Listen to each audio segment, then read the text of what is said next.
أنا زلمي خلقت بهالضيعة، بس صار عمري 4 سنين وداني بيي على هالمدرسة، وصرت أتعلم بمدرسة الضيعة. كانت غرفة واحدة أو تحت السندينة. كان المعلم يجي من المقاصد، يعني مجاني، ما ندفع مصاري. صرت أتعلم تصرت بصف الابتدائي، ما قدرت كفي بسبب ضيقة الحال، وما فيش مصاري تكفي تنزل عصايدة أو بيروت مثل بعض رفقاتي اللي عندهم إمكانيات يكفوا، مثل غير بهالضيعة ولاد واللواء عثمان أو غيره. بقى بهالحالة هيدي قلت أنا تروح مع بيي.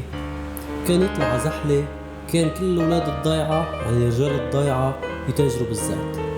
كانوا يبيعوا زيت بزحلة وبالبقاع فوق. قام أخذني معه، كان عمري شي 14 سنة بتذكر.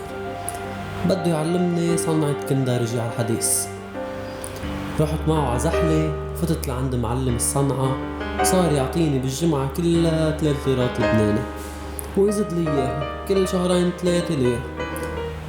ما تعديت المصلحة وجعتني معدتي، إنه مخيط الأحذية بالخيطان ضد معدتي، ونشد الصبابيط على المعدة، وجعتني معدتي ما قدرت كفي. رجعت على الضيعة، كمان بالضيعة بعد شوي قال لي بيي بدي تروح انت وابن عمك تبيعوا زيت، اشتري لك شي جحش حمار وتطلع فيه على البقاع فوق تبيعوا الزيت. قمنا اشتري لنا جحش حمار وطلعنا لعند ابن عمي بحارة سعيد الزين، من الضيعة بالزعرورية على الباروك. نمنا بالباروك ليلة، وتاني ليلة طلعنا على زحلة. طلعنا على زحلة من الباروك ماشي، كان من الضيعة لزحلة.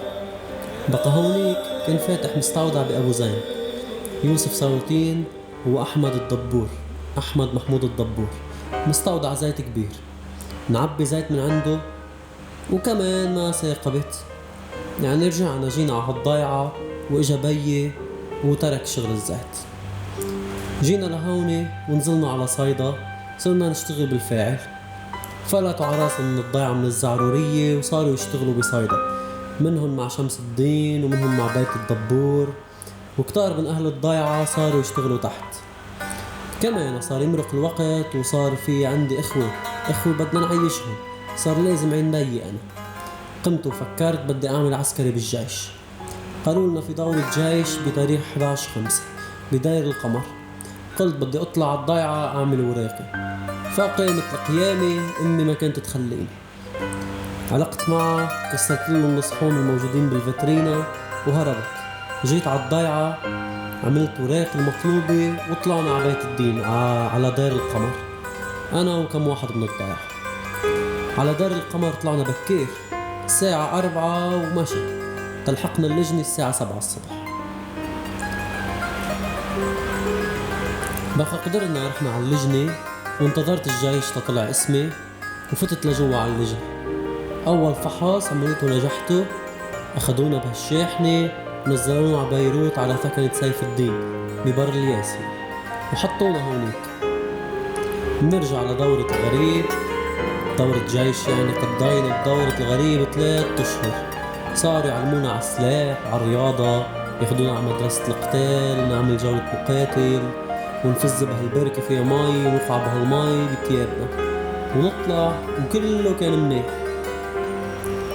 ومرة مشينا سير طويل من شو اسمها العيشية بدروب الوادي حج الزين، لوصلنا للقاسمية، مسافة طويلة، نهر القاسمية على طريق صور.